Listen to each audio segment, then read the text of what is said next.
Bismillahirrahmanirrahim. Assalamualaikum warahmatullahi wabarakatuh. Hamdan wa syukran lillah, salatan wa salaman ala rasulillah Muhammad bin Abdillah wa ala alihi wa sahbihi wa mawalah.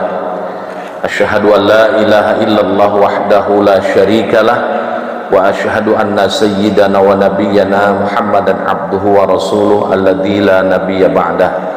Allahumma salli ala sayyidina Muhammad wa ala alihi wa sahbihi ajma'in, amma ba'd. Subhanaka la ilma lana illa ma 'allamtana innaka antal alimul hakim.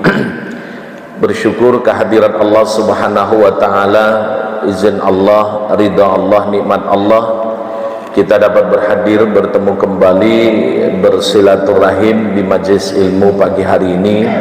Semoga pertemuan kita pagi hari ini pertemuan yang diridhai Allah, amin. Amal ibadah kita berterima di sisi Allah, amin. Doa dan hajat kita diterima Allah Subhanahu wa taala, amin ya rabbal alamin. Salawat dan salam kita persembahkan keharibaan alam Nabi besar Muhammad Rasulullah sallallahu alaihi wa alihi wasallam.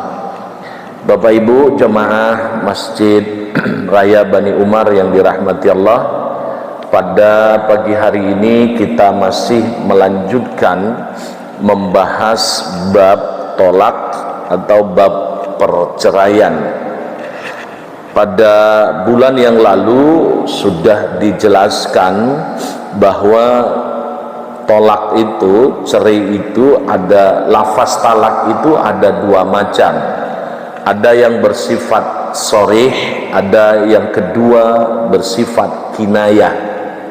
Sharih itu artinya ucapan talak itu jelas. Seorang suami ngomong sama istri, saya cerai Anda, itu namanya lafaz talaknya adalah lafaz talak yang jelas.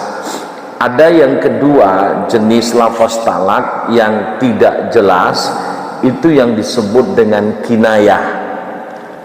Kinayah itu lafaz talak yang dijelaskan oleh suami kepada istri, dan ini butuh penjelasan yang konkret dari seorang suami.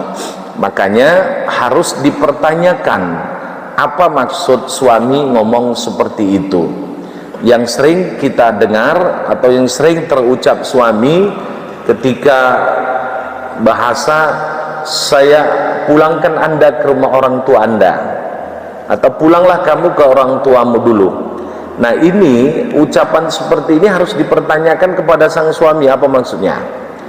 Dipulangkan, pulang apakah dia hanya sekedar pulang untuk ya memang pulang, nggak mau lagi memberikan nafkah ya, atau memang pulang itu karena lagi sebel, lagi kesel terhadap istri ya, maka itu harus dipertanyakan apa maksudnya.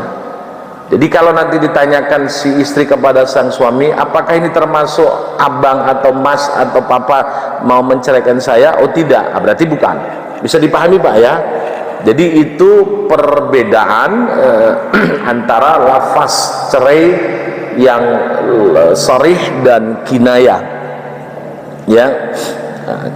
Pada hadis yang lalu kan sudah dijelaskan itu ya. Laqad kana lakum fi Rasulillahi uswatun hasanah.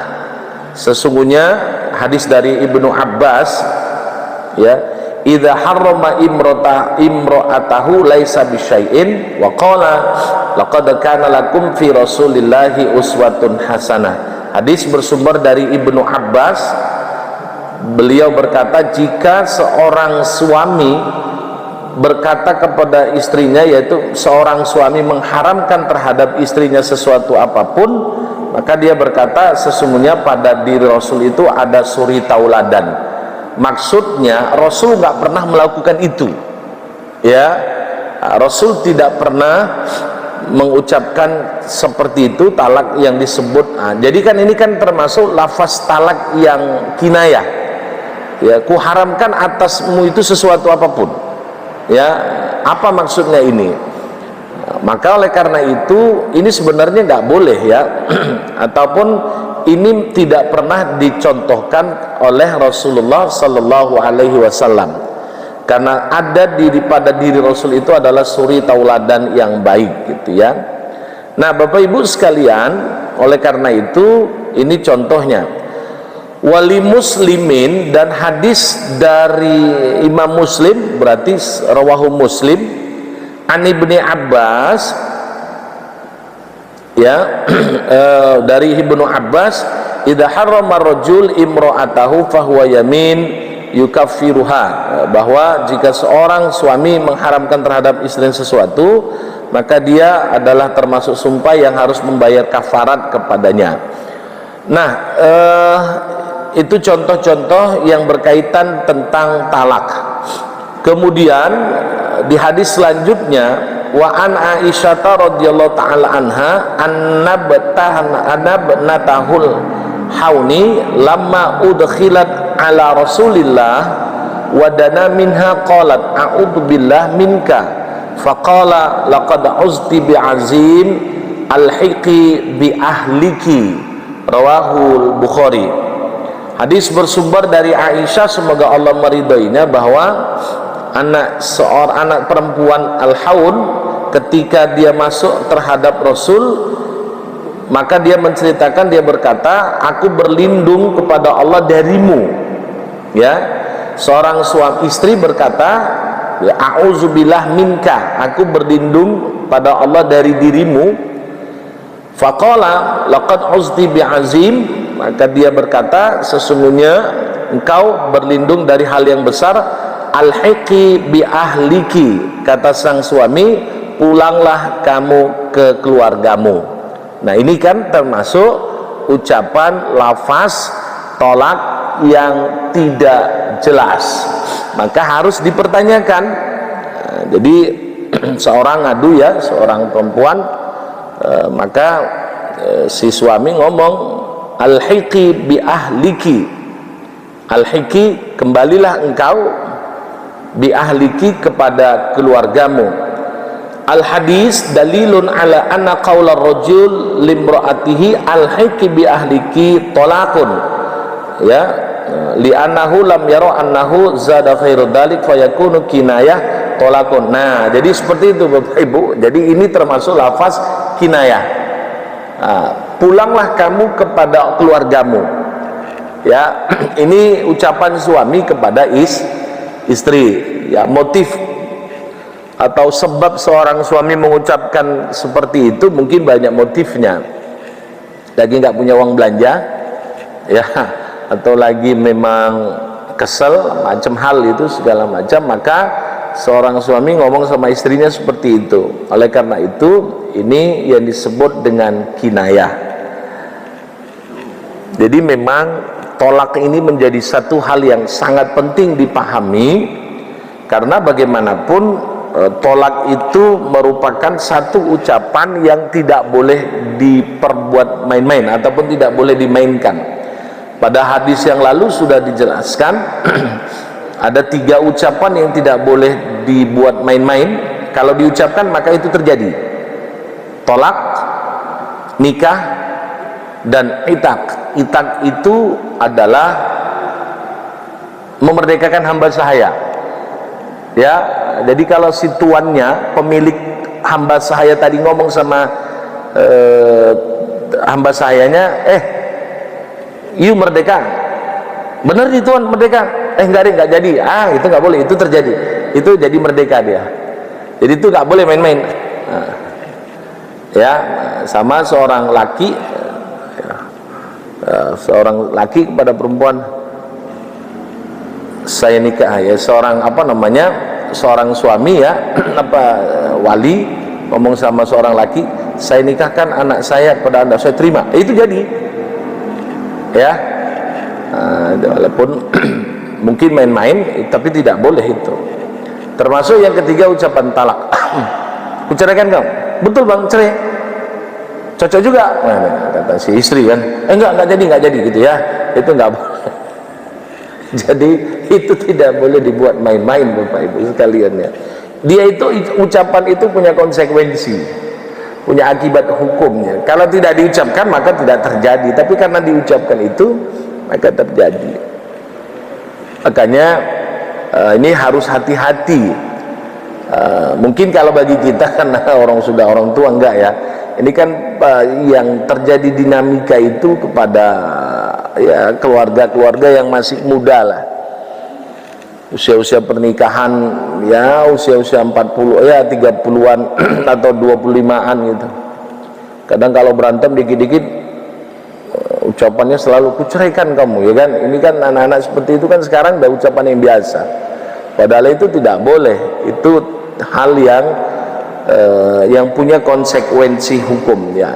Jadi ini penting sebenarnya bagaimana menjaga keluarga itu supaya jangan terjadi perceraian.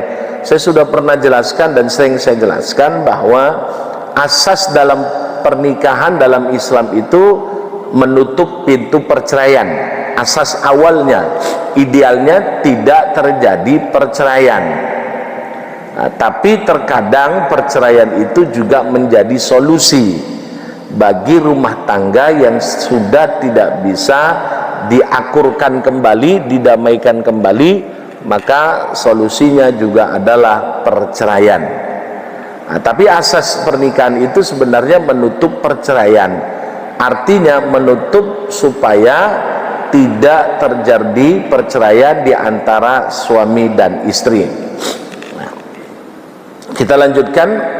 Wa an Jabir radhiyallahu taala anhu qala qala Rasulullah sallallahu alaihi wasallam la talaqa illa ba'da nikah wala itkin illa ba'da milkin, rawahu Abu Ya'la wa sahhahahu al-Hakim wa huwa ma'lul. Ya, dari Jabir hadis ya, dari Jabir berkata Rasulullah sallallahu alaihi wasallam bersabda, tidak terjadi talak kecuali setelah menikah, tidak terjadi merdeka seorang hamba saya kecuali setelah dimiliki. Ya pula adanya perceraian kan kalau ada orang menikah, adanya pernikahan. Kalau nggak ada pernikahan maka nggak bisa ada perceraian. Ya, seorang laki ngomong sama perempuan, ku cerai kau. Ya mana bisa, ya orang kita belum nikah kok cerai tiba-tiba ya.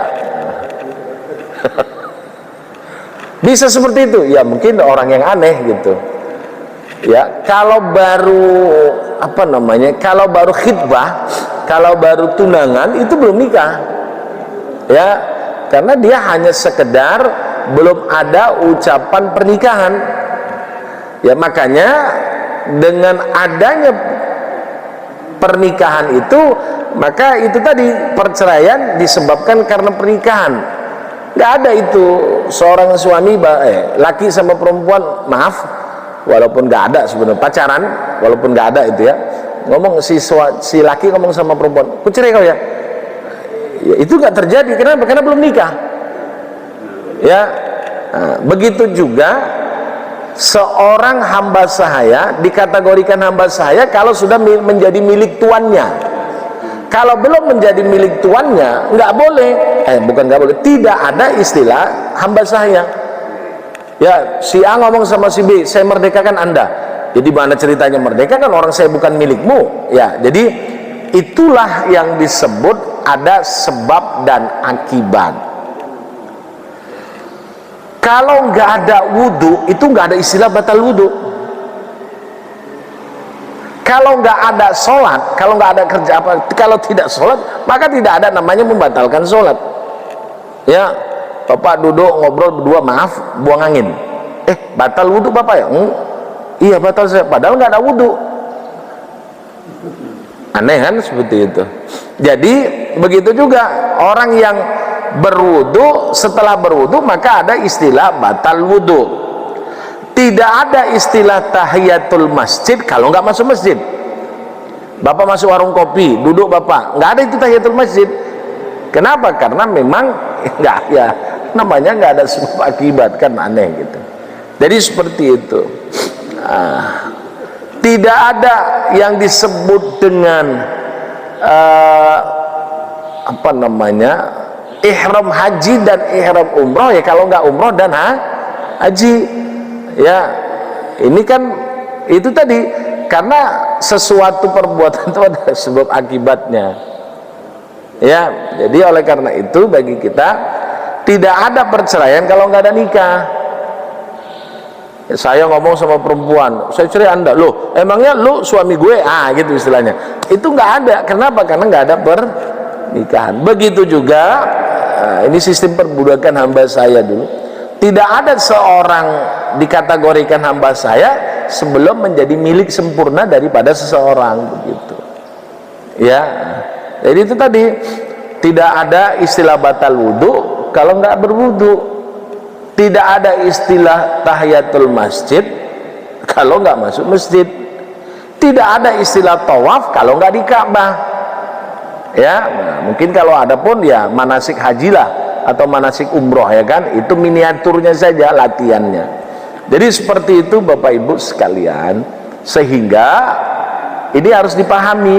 Nah ini hadis Nabi, hadis bersumber dari Jabir, dan Imam Al-Hakim menganggap hadis itu sahih atau sahih menurut Imam Al-Hakim. Tidak ada istilah batal jual beli kalau nggak ada jual beli, kan seperti itu. Sama juga tidak ada istilah waris kalau nggak ada yang meninggal ya. Makanya rukun waris itu kan termasuk adanya yang mewariskan, adanya harta yang diwariskan, adanya yang meninggal ya, adanya harta yang diwariskan, ada yang mewariskan, dan ada yang meninggal. Kalau nggak ada itu nggak ada sistem waris. Makanya waris itu tidak mesti diucapkan, beda dengan wasiat. Kalau wasiat ada terucap, kalau waris enggak. Kalau sudah ada orang meninggal, seorang bapak meninggal, automatically menjadi konsekuensinya, maka kalau ada harta yang ditinggalkan dari si bapak tadi, maka anak menjadi ahli warisnya. Tidak ada mesti diijab kabulkan, saya wariskan harta ini kepada anaknya, kepada Anda, saya terima. Oh tidak. Jadi itu tidak butuh ijab, tidak butuh pernyataan. Yang terpenting kalau ada orang meninggal dan ada harta yang ditinggalkan dan ada ahli warisnya, itu namanya waris. Ada seorang bapak meninggal tapi nggak ada harta yang diwariskan, itu nggak jadi. Atau ada yang meninggal ada harta yang diwariskan, nggak ada ahli warisnya, itu juga tidak jadi. Jadi begitu Bapak Ibu sekalian ya. Makanya kalau orang tua masih hidup nggak ada istilah waris. Waris diberikan setelah wafat, dan itu namanya perpindahan harta secara otomatis. Bisa dipahami Pak ya? Secara otomatis berpindah ya dari harta orang yang meninggal tadi kepada orang yang hidup, termasuk ahli waris. Kalau wasiat kan tidak ada ijabnya, saya wasiatkan ini kepada Anda. Jadi begitu. Makanya ini harus dipahami. Lah orang-orang tuanya belum meninggal kok cerita waris, itu nggak ada. Mungkin hibah iya, hibah pada anak boleh, silahkan, atau anak kepada orang tuanya boleh ya. Anaknya banyak banget hartanya ya, sampai nggak terhitung ya. Di Ciputat ada, Bintaro ada, Parung ada, Jakarta Selatan ada, Jakarta Timur ada. Rupanya dicek, rupanya TPPU, tindak pidana pencucian uang, hasil korupsi katanya. Jadi seperti itu. Jadi Bapak Ibu sekalian ya, orang sekarang kan begitu rata-rata, kalau sudah hartanya nggak jelas ya, terlalu mencuri ya. Nah, ya korupsi kan bahasa gampang, apa bahasa sopannya, bahasa nggak sopannya apa, maling gitu ya, pencuri gitu ya. Kalau apa, garong. Makanya bahasa koruptor, pencuri itu dia dalam Al-Quran itu jelas as-sariku was-sarikotu, maling laki dan maling perempuan jelas pencuri ya. Nah, cuman kita kan bahasanya diperhalus, apa, koruptor Ya, kesannya kalau koruptor itu harta yang diambil atau harta yang dicuri itu banyak gitu. Ya, jadi seperti itu. Kita selalu menghaluskan bahasa. Ya, orang-orang yang nggak benar itu namanya, perempuan apa itu namanya PSK, pekerja seks komersial. Padahal bahasa terenarnya Bapak yang paham kan, seperti itu ya. Jadi seperti itu. Kita ini, tapi saya harus menyatakan bahwa kita memperhalus bahasa bukan berarti mengkaburkan substansinya. Ya, ya kalau di dalam Al-Quran tuh pezina laki dan perempuan. Kalau kita kan enggak. Ya, mungkin orang yang melakukan apa istilahnya sekarang, ya pelaku tindakan asusila macam itu. Jadi seperti itu. Tapi boleh dengan tidak menghilangkan substansinya. Orang yang tidak beriman namanya kafir, itu jelas. Gendangnya juga. Al-Quran sudah mengatakan, faman syaa falyu'min wa man syaa falyakfur. Kalau Anda mau beriman, kalau enggak kafir. Jelas, kalau orang yang tidak beriman namanya kafir. Tapi tidak boleh mengkafir-kafirkan orang atau mengobral ucapan kafir, itu enggak boleh. Orang yang tidak beriman itu kan namanya kafir. Ya, kalau orang beriman ya mukmin namanya. Jadi seperti kita perhalus namanya non muslim. Ya nggak apa-apa, silahkan. Jadi seperti itu. Yang penting tidak menghilangkan substansi. Maksudnya tidak menghilangkan, mengkaburkan apa istilah sebenarnya. Jadi seperti itu. Oleh karena itu, nah kembali kepada ini tadi.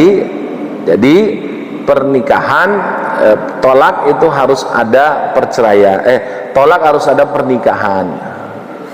Ya, perbudakan perbudakan ya hamba saya harus ada dimiliki oleh tuannya. Kalau nggak dimiliki nggak ada. Tapi ini memang perbudakan ini sudah hilang lah ya, dengan pergantian masa, pergantian zaman ya. Terus ya sampai sekarang itu sudah dikategorikan hilang. Bisa saja nanti puluhan tahun ke depan itu ada kembali, itu ya itu kita nggak tahu, wallahu alam. Jadi Bapak Ibu sekalian, yang penting dipahami itu tadi, kalau perceraian itu akibat adanya pernikahan. Makanya sholat, adanya batal sholat kalau ada sholat, adanya batal wudhu kalau ada wudhu, adanya tahiyatul masjid kalau ada masuk masjid, adanya batal perjanjian jual beli kalau ada jual beli. Kalau tidak ada maka tidak batal. Oke. Kemudian wa an Amr bin Shu'aib an abihi an jaddihi radhiyallahu taala anhum qala Rasulullah sallallahu alaihi wasallam la nazra li bani adam fima la yamliku wa la itqa lahu fima la yamliku wa la talaqa lahu fima la yamliku. Ini sama saja sebenarnya, ini mempertegas. Hadis bersumber dari Amr bin Shu'aib, dari ayahnya, dari kakeknya, semoga Allah meridhoi mereka semuanya, berkata Rasul sallallahu alaihi wasallam bersabda, la nazra li bani adam fima la yamliku, tidak ada nazar bagi manusia kecuali terhadap yang ia miliki, wala itqa lahu fima la yamliku, tidak ada hamba sahaya dari sesuatu yang tidak dimiliki, walau talaqa lahu fima la yamliku, tidak ada tolak bagi sesuatu yang tidak dimiliki. Itu tadi sama juga sebenarnya, cuman bahasa redaksinya berbeda. Jadi maka tidak ada nazar bagi manusia itu kecuali apa yang dia miliki, ya. Dan tidak ada sistem perbudakan, tidak ada hamba saya kalau kecuali dia miliki. Ya, kalau dia tidak memiliki seorang hamba saya tadi, maka itu tidak ada sistem perbudakan. Ya macam kita ini kan nggak ada yang namanya hamba sahaya. Kenapa? Karena kita sama-sama merdeka itu maksudnya kita menjadi milik kita pribadi, ya, menjadi pribadi kita, bukan dimiliki orang lain. Itu yang dimaksud merdeka seperti itu. Nah, begitu juga tidak ada talak, tidak ada perceraian kecuali memang itu sudah milik kita, maksudnya sudah menikah. Nah, jadi marahnya kayak manapun, kalau tanda kutip ya, baru kenal antar perempuan dengan laki, nggak ada istilah cerai karena belum menikah gitu. Tapi kalau sudah menikah, walaupun baru satu jam setelah itu cerai, saya ceraikan Anda, walaupun menikahnya itu ijab kabulnya cuma 1 jam jaraknya, maka itu terjadi perceraian. Ya, kemarin baru kejadian ya. Gimana Pak Haji? Gimana Pak? Iya itu tadi. Sekarang banyak yang aneh-aneh lah, apalagi masalah pernikahan ya. Kenapa itu tadi? Karena memang banyak motifnya ya. Apalagi sekarang orang nikah itu kadang motifnya bukan karena cinta ya, karena uang, harta, segala macam. Jadi nikahnya jam 8, bisa cerainya jam setengah 9. Ada orang kayak gitu? Mungkin ada. Nah, kalau dalam fikihnya dan hadis itu ada, kalau dia cerai sebelum kalau dia cerai sebelum melakukan hubungan biologis, itu nggak ada masa iddahnya. Jam 8 lewat jam 8 nikah, jam 8.30 cerai, setelah itu mau nikah lagi boleh. Ini nggak benar namanya ya. Ini ilmu bukan untuk diamalkan. Saya udah sering ngomong, ada ilmu yang mesti diamalin, ada ilmu yang tidak mesti diamalin. Ini kan hanya ilmu. Kita bicara membahas tentang perceraian, ini nggak mesti diamalin, tapi itu ilmu. Suatu saat ketika itu terjadi kita ngerti. Ya sama juga seperti itu tadi, baru nikah segala macam, baru nikah 1 jam cerai, itu bukan mesti diamalin, tapi itu ilmu. Jadi ilmu ada yang mesti diamalkan. Sama juga, maaf, walaupun kalau ditanya perempuan pasti gak setuju, yakni poligami. Itu Nabi melakukan poligami, itu bukan untuk diamalin ya, bukan untuk diamalin, tapi ada solusi ya, ada solusi bagi laki yang pingin nikah lagi, tapi itu bukan untuk diamalin. Iya Pak Haji, itu bukan untuk diamalin ya. Itu jadi setiap ada ilmu itu yang bukan mesti diamalin dan ada yang mesti diamalkan, termasuk ini tadi ya. Makanya itu yang dikategorikan 3 hal tadi, sama juga dengan yang di atas ya. Bagaimana tidak ada perceraian kecuali ada pernikahan, tidak ada merdekakan hamba saya sebelum ada itu menjadi milik yang sempurna. Selanjutnya, wa an Aisyah radhiyallahu taala anha anin Nabi sallallahu alaihi wasallam qol rufi'al qalam an salasah anin naim hatta yastayqiza wa anis saghir hatta yakbara wa anil majnun hatta yaqila aw yufiqa.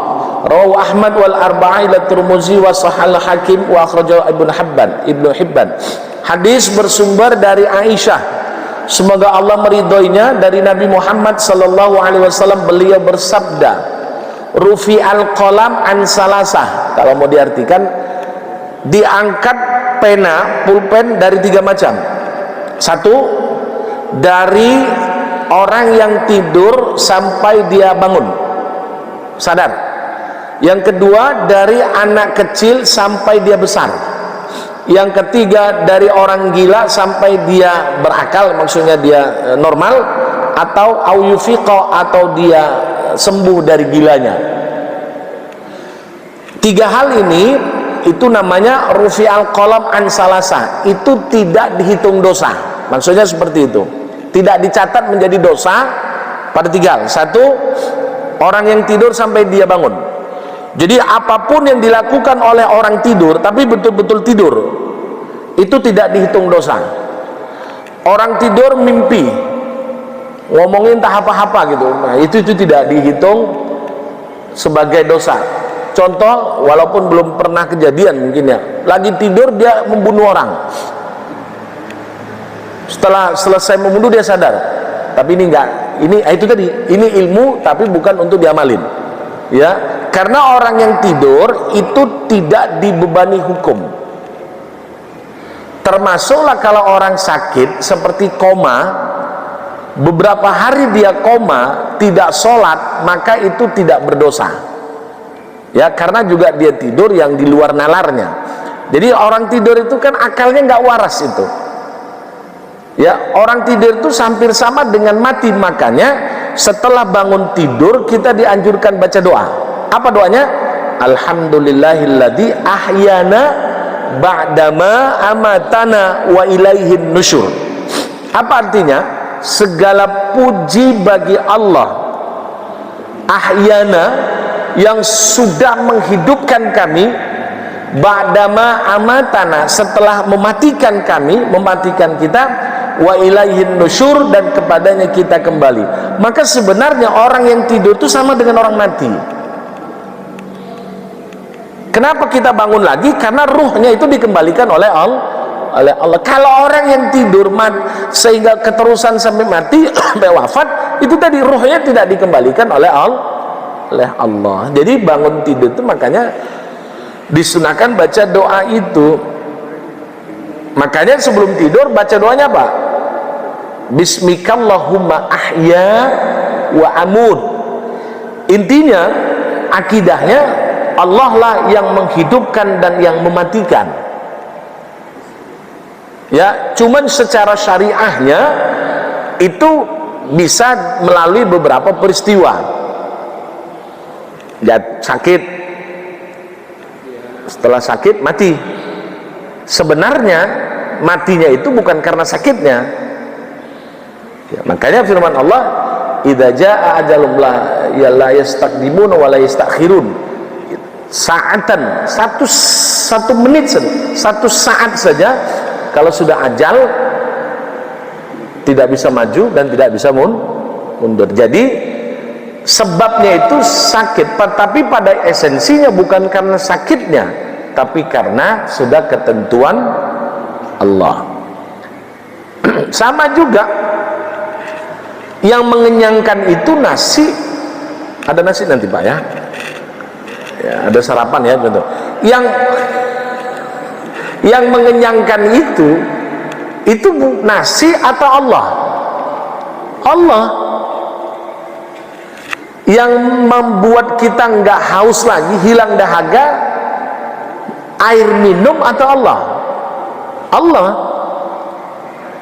hakikatnya. Tapi jangan salah kaji. Nggak makan Ustaz, kenapa? Kan yang membuat kenyang itu bukan nasi tapi Allah. Nggak makan seminggu mati itu ya, nah, contohnya. Jadi itu jadi gitu. Sama juga seorang yang sakit, yang menyembuhkan itu dokter atau Allah? Seorang yang belum menikah maaf kalau ada yang tersinggung berarti bagus. Seorang yang belum menikah, itu jodoh itu, yang menikahkan itu, jodoh itu sebenarnya pemberian Allah atau kita yang nyari sendiri? Nyari sendiri. Nah, itu esensinya adalah Allah, tapi harus kita cari gitu ya. Buktinya ada yang usianya beda-beda. Maka oleh karena itu, itulah nanti yang disebut kalau dalam kajian tauhid, kajian Ahlus Sunnah wal Jamaah, Imam Al-Asy'ari dan Maturidi itu bukan mengatakan bahwa usaha manusia tidak punya pengaruh apapun. Apa yang dikerjakan manusia itu tidak punya pengaruh apapun kecuali hanya izin Allah. Wallahu khalaqakum wa ma ta'malun. Allah yang menciptakan kamu dan yang menciptakan apa yang kamu kerjakan. Makanya orang mau tidur harus yakin bahwa Allah lah yang menghidupkan dan yang mematikan Bismikallahumma ahya wa bismika amut. Makanya ketika bangun tidur, berarti Allah masih berikan roh kita, dikembalikan. Alhamdulillahilladzi ahyana ba'dama amatana wa ilaihin nusyur. Tapi kita bangun tidur jarang baca doa itu, Pak, ya. Ya. Apa betul ya, Pak Haji? Ngeraba yang dicari apa? Handphone. Jadi seperti itu. Jadi alhamdulillahilladzi ahyana ba'dama amatana wa ilaihin nusyur. Itu ucapan itu, doa itu kayaknya kecil tapi manfaatnya luar biasa itu. Doa itu sepele menurut kita, padahal itu nggak sepele, itu hal yang luar biasa. Karena Allah yang sudah mengembalikan kita, ruh tadi dikembalikan lagi oleh Allah, maka alhamdulillahilladzi ahyana ba'dama amatana wa ilaihin nusyur. Jadi bukan dokter yang menyembuhkan, tapi secara nalurinya, secara sunatullahnya wajib berobat. Masalah sembuh atau tidak, saya kan sudah jelaskan sering, faida maridtu fahuwa yashfin. Aku sakit, dia yang menyembuhkan, yaitu Allah. Jadi Bapak Ibu, kalau orang yang tidur itu tidak dibebani hukum. Ya, contoh, seseorang tidur nggak bangun-bangun dari habis isya sampai apa namanya sampai zuhur. Wah, ini tidurnya luar biasa juga ini. Atau ngumpet, udah subuh tidur lagi ya, itu beda. Itu Bapak. Jadi seperti itu. Kemudian wa anis saghir hatta yakbira. Orang yang anak kecil sehingga dia menjadi dewasa besar, itu istilahnya baligh, ya, baligh. Baligh itu orang yang sudah, makanya nanti mukallaf itu orang yang dibebani hukum. Satu ciri khas tanda mukallaf itu adalah baligh. Baligh, anak seseorang yang sudah dibebani hukum dengan ada tandanya. Kalau bagi perempuan, tanda baligh haid. Bagi laki namanya ihtilam, mimpi. Itu tanda dari sisi biologis. Tapi ada tanda dari sisi usia. Usianya sudah 15 tahun. Jadi kalau ada anak belum usia sampai 14, baru 13, anak perempuan tadi sudah haid, itu sudah baligh, walaupun belum 15. Bisa dipahami, Pak, ya? Jadi jangan nunggu 15 tahun baru dikategorikan baligh, bukan. Dia sudah haid walaupun belum 15 tahun. Atau ada seorang anak usianya sudah 18, seorang anak perempuan tapi belum haid, itu sudah juga dikategorikan baligh. Karena tanda balighnya bukan dilihat dari biologisnya, bukan dilihat dari dia sudah haid, tapi dilihat dari usianya. Jadi seperti itu. Tapi biasanya secara normal anak-anak, apalagi anak-anak sekarang itu kan cepat sekali, ya. Wow, apanya? Mungkin karena faktor makanan juga itu, faktor pergaulan, faktor apa namanya juga, faktor sosial lah, faktor medsos segala macam. Kadang anak baru SD, baru kelas 5 sudah baligh, sudah haid itu, ya. Jadi kalau dari usia 15, kalau nggak sampai 15 dia sudah haid, itu sudah dikategorikan baligh dan itu sudah mukallaf, sudah dibebankan hukum. Jadi kalau anak-anak kecil itu, dia bahasa hadisnya rufi'al qalam an salas, dihapuskan, tidak dianggap berdosa. Jadi kalau anak baru 7 tahun, 8 tahun nggak sholat, aman, ya.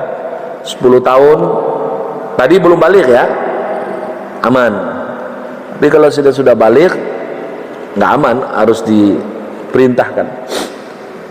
Wa anil majnun hatta yaqila au yufiqa, orang gila.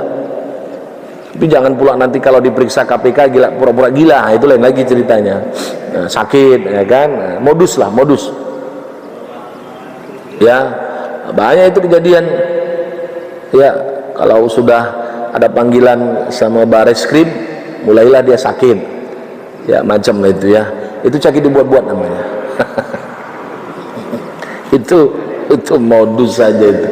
Jadi Bapak Ibu sekalian, jadi kalau orang gila hatta yufiqa, sehingga dia sampai waras. Tapi gilanya ini memang gila yang sifatnya memang gila. Jangan gilanya jadi-jadian. Asal mulai tanggal 1 datang cicilan gila, ya. Nah, contohnya itu tidak seperti itu. Jadi Bapak Ibu sekalian, ini berkaitan dengan bab tolak. Sampai di sini kalau ada yang mau bertanya silahkan. Silahkan Pak Haji. Waalaikumsalam warahmatullahi. Berkaitan dengan hukum pernikahan, kalau kita baca di berita itu ada orang menikahkan anaknya di depan jenazah bapaknya. Sahkah itu? Pertanyaan. Kedua, ijab kabul itu harus bapaknya mengucapkan. Kalau di depan jenazah bapaknya sama. Iya, itu bukan syariat Islam. Nikah itu mesti di samping jenazah bapaknya, nggak ada gunanya itu. Ya, nanti kalau ditanya sah Pak, sah deh.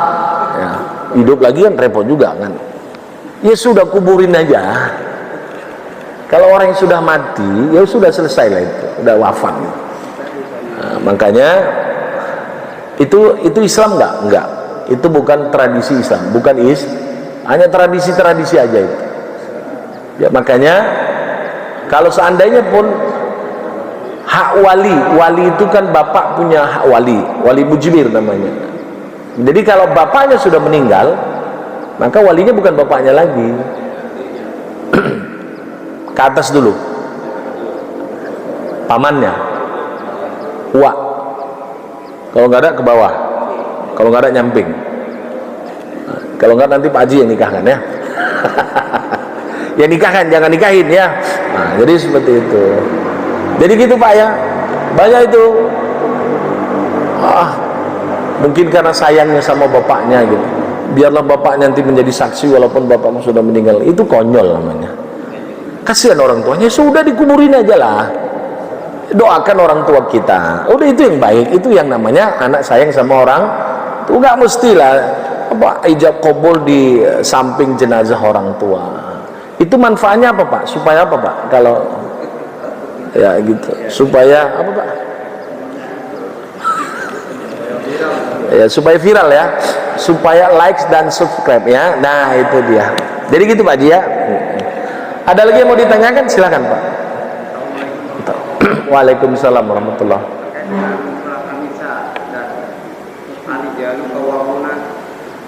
Nasibun mimma kasabu wali nisa nasibun mimma kasabu, itu kaitannya dengan yang sekarang di Indonesia kan ramai harta gono gini, itu gimana?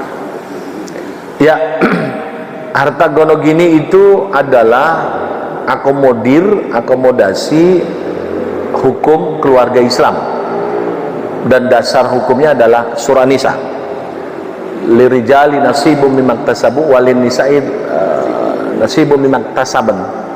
Itu harta gono gini. Nah, harta gono gini itu adalah harta yang bisa dikategorikan harta berasal dari pencarian. Ya, waktu nikah mereka suami istri nyari, oke? Atau yang kedua bukan dicari tapi harta bawaan.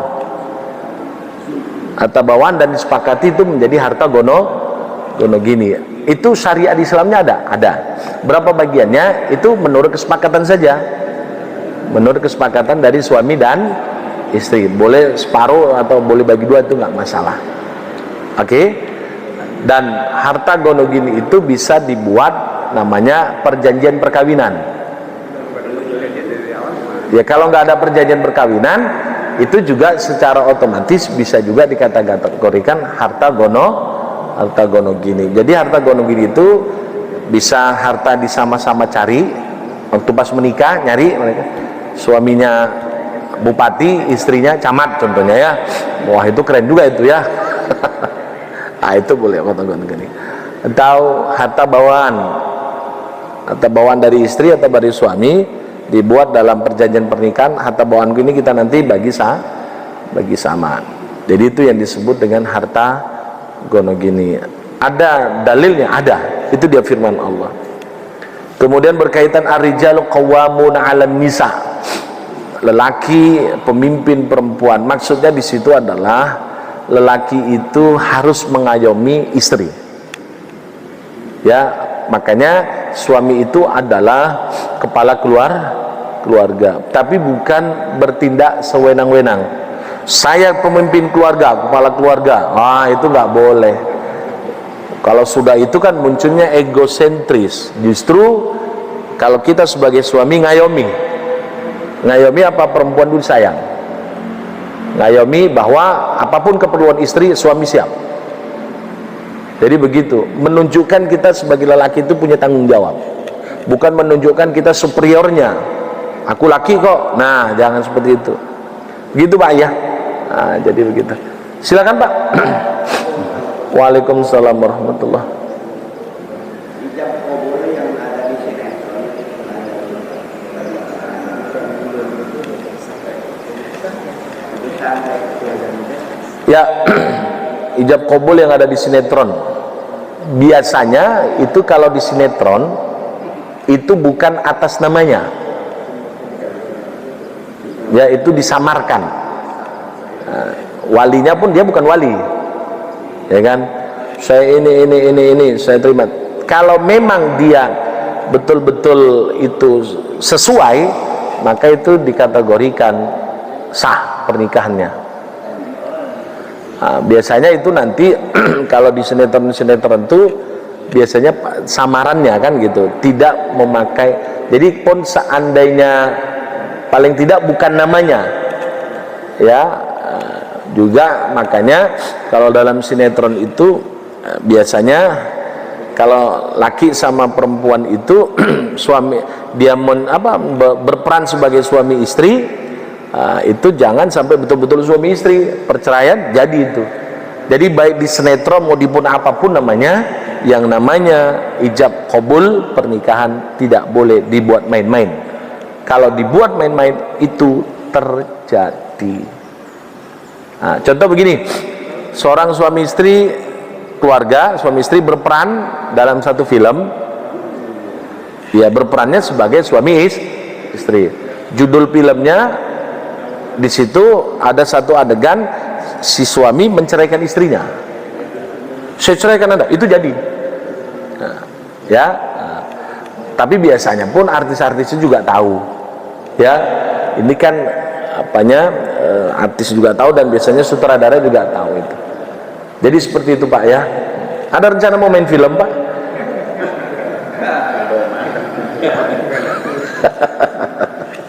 Jadi gitu Pak dia. Silakan Pak, ada yang mau bertanya lagi? Ibu ada yang mau nanya?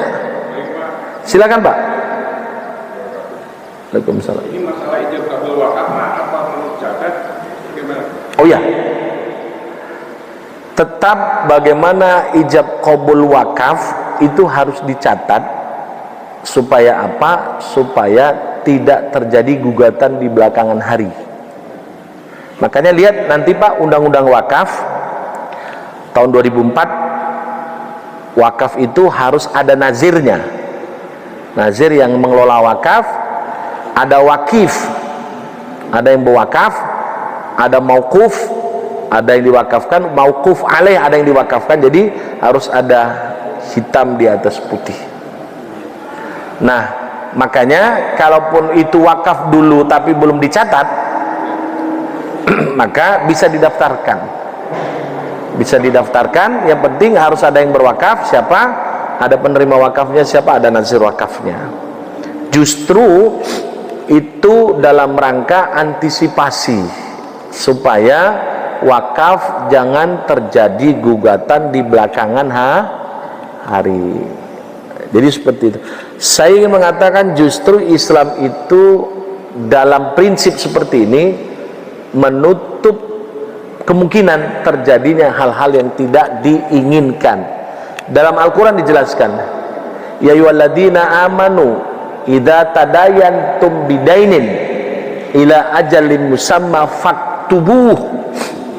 Apabila diantara orang beriman terjadi utang piutang, catat. Tentu ayat ini bukan hanya sekedar utang piutang saja, dipergunakan dalam segala transaksi, baik transaksi wasiat, baik transaksi wakaf juga seperti itu. Ya, supaya apa? Supaya menutup kemungkinan terjadi gugatan. Sekarang kan banyak kejadian harta wakaf digugat oleh ahli waris. Problemnya itu, kenapa mereka berani menggugat? Karena nggak ada data otentik. Kalau ada data otentiknya, maka ahli waris tidak akan berani menggugatnya. Tinggal buktinya saja ini. Maka sudah ada akta wakaf, makanya ada namanya akta wakaf. Ya, akta wakaf itu yang dicatat itu, Pak.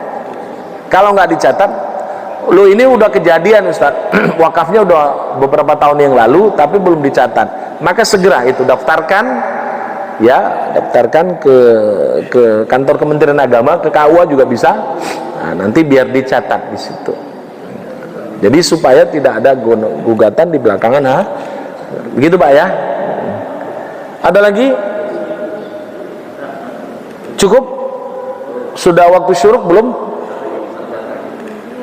Jadi Bapak Ibu sekalian, itu saja. Insyaallah nanti kita bahas bab rujuk. Nah, jadi juga seperti itu. Adanya rujuk kalau ada talak. Kalau nggak ada tolak, nggak ada istilah rujuk. Adanya tolak, adanya pernikahan. Adanya nafkah karena ada pernikahan. Ya, nggak mungkin tiba-tiba perempuan datang ke rumah kita, Bang, mana nafkahmu? Emangnya lu siapa? Seperti itu. Ujuk-ujuk. Rupanya yang waktu kita tugas di sana gitu, ya Pak Haji, ya. Waktu masih aktif dulu gitu. Tapi Bapak lupa gitu. Banyak kejadian itu, banyak. Datang ujuk-ujuk datang minta buang belanja. Ditanya bini kita yang di Bintaro, "Lu Bang, siapa itu?" "Enggak tahu," katanya. Rupanya waktu Bapak masih aktif tugas dinas. Ya, waktu hari itu kan dinas keluar kota. Jadi seperti itu. Karena itu tadi, insyaallah bermanfaat bagi kita semuanya, amin ya rabbal alamin. Bismillahirrahmanirrahim. Alhamdulillahirabbil alamin, wassalatu wassalamu ala asyrafil anbiya'i wal mursalin wa ala alihi wa sahbihi ajmain. Allahumma shalli ala Muhammad wa ala ali Muhammad. Allahumma ij'al jam'ana hadha jam'an marhuma wa tafarraqana min ba'di tafarruqan ma'suma. Allahumma zidna ilman nafi'a warzuqna fahma. Rabbana atina fid dunya hasanah wa fil akhirati hasanah wa qina adzabannar. Wa sallallahu wasallam ala Muhammad walhamdulillahirabbil alamin. Subhanakallah wa bihamdik asyhadu an la ilaha illa anta astaghfiruka wa atubu ilaik. Billahi taufiq wal hidayah. Assalamualaikum warahmatullahi wabarakatuh.